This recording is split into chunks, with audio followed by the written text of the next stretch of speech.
Eilean Mor is a jagged spike of rock in Scotland's Outer Hebrides, ringed by freezing Atlantic swells and winter fog. It's an actively hostile environment. On December 26, 1900, a lighthouse tender named the Hesperus arrived for a routine relief visit. The crew blasted the ship's horn and fired a warning rocket into the sky, but no one came down to the rocky landing. 3 men were stationed on the island: principal keeper James Ducat, assistant Thomas Marshall, and an occasional keeper filling in for a sick colleague, Donald McArthur. All 3 were missing. They were assigned to the newly built Flannan Isles lighthouse.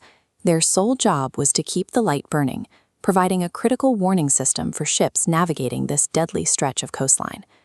The crew of the Hesperus was staring at a massive, state-of-the-art structure engineered to withstand the worst of the Atlantic, yet somehow it had surrendered its own operators to the sea. The timeline of their disappearance actually began 11 days earlier. A passing ship reported that the lighthouse was completely dark around midnight on December 15th. Because instant communication with the mainland didn't exist in 1900, the Northern Lighthouse Board was unaware. Relief visits only happened every 2 weeks, leaving the keepers in near-total isolation.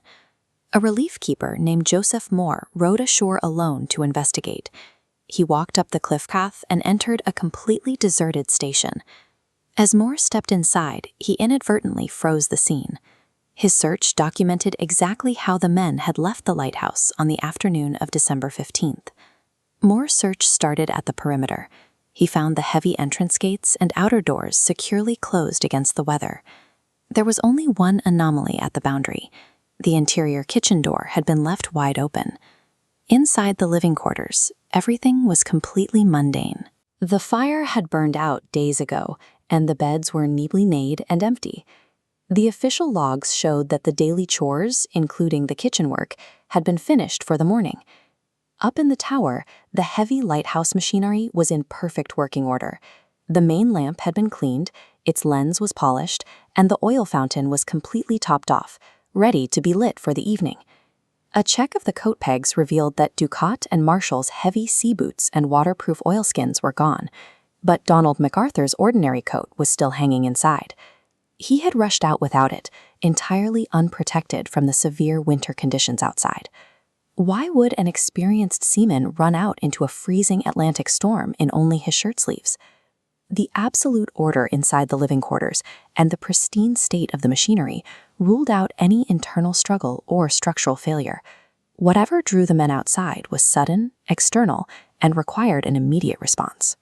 Moving outside, investigators found the east landing perfectly intact, with all ropes and tackle sitting exactly where they belonged.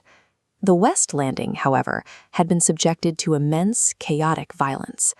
A heavy wooden box used to store mooring tackle had completely vanished, and its ropes were scattered wildly across the jagged rocks. Further up at the crane platform, thick iron railings had been bent inward, displaced, and snapped by sheer physical force. This diagram illustrates the scale of the damage. A massive stone block weighing over a full ton had been shoved down onto the concrete pathway. Higher up the cliff, a secured life buoy was violently ripped away, despite sitting 110 feet above sea level. Reviewing this damage, Superintendent Robert Muirhead concluded that an unexpectedly massive wave, what his report called a large roller, must have struck the island while the men were down securing the loose gear. The twisted iron and the displaced ton of stone mathematically proved that a wall of water hit the west landing, with enough force to erase 3 men in a fraction of a second. Over the last century, the actual forensic facts of the Flannan Isles have been buried under a mountain of sensationalized myths and ghost stories. You may have heard that investigators found half-eaten meals on the table or mysteriously overturned chairs. The official investigation confirms none of that was true. There were also rumors of frantic diary entries claiming the men were crying or praying out loud as a supernatural storm closed in. The National Records of Scotland holds no such logbook. Those dramatic entries are total fabrications. Stripping away the fiction leaves us with a reality that is far more sobering. The Atlantic Ocean swelled up and swallowed 3 experienced men without leaving a single trace. Their official cause of death was listed simply as probably drowning, a quiet reminder that the sheer indifference of nature doesn't need ghost stories to be terrifying.